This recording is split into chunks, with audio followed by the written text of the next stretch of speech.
When my father came back after 12 years, I did not hug him.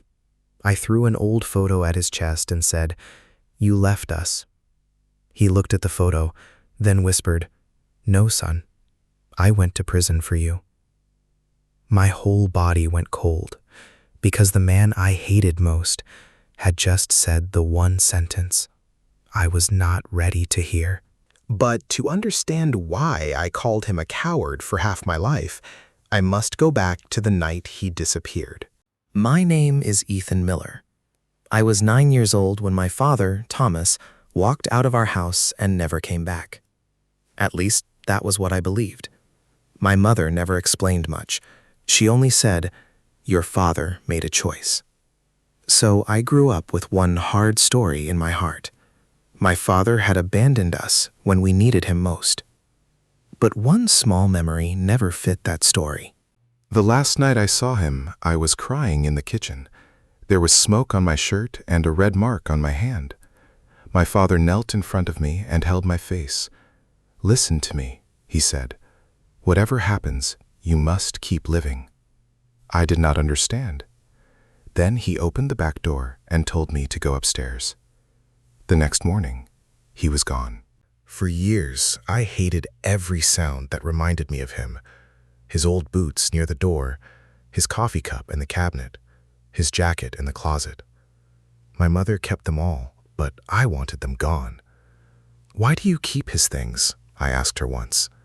She looked at the jacket and said, "Because some people leave in ways we cannot explain." That answer made me hate him more. At school, I told everyone my father had abandoned us. I said it before anyone could ask. It became my shield. If I said it first, nobody could hurt me with it.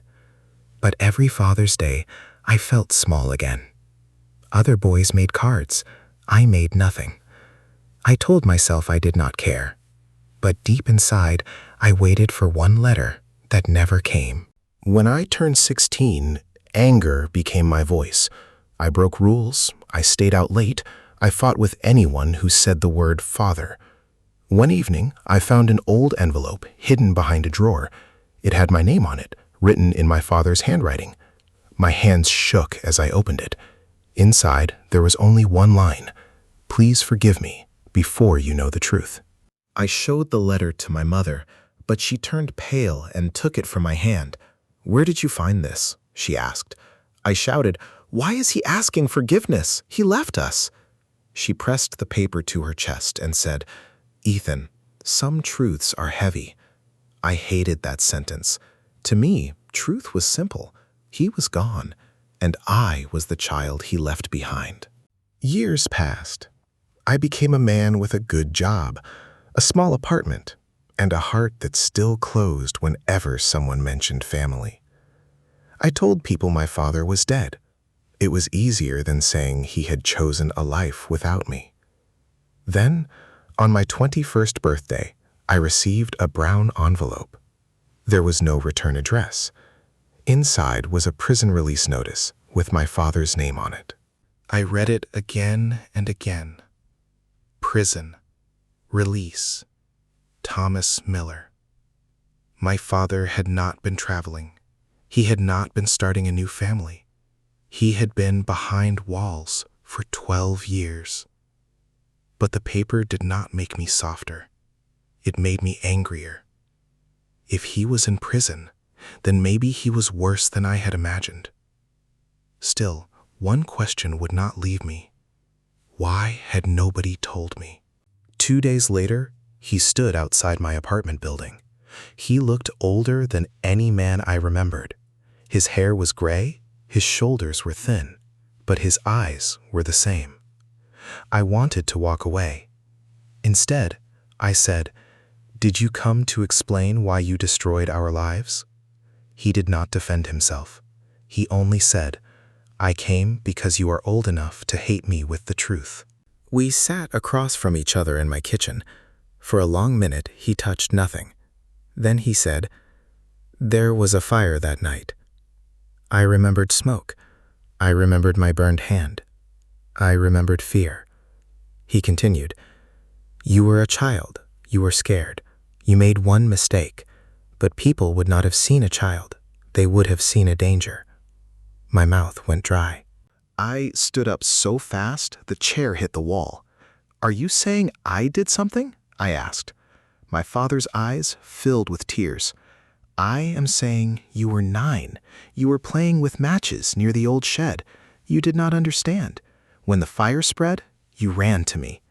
I wanted to deny it, but the red mark on my hand came back in my mind like a door opening. He said the shed belonged to a neighbor, and the fire damaged more than wood. Someone could have been badly hurt. Adults came. Questions came. I was crying and saying, "I did it." My father put his hand over my mouth and held me close. Then he said the words that changed both our lives. "No, I did it." He looked at me and whispered, "I chose your future over mine." I could not breathe.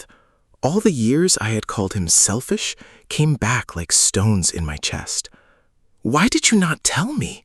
I asked. He looked down. "Because you would have carried guilt instead of growing up.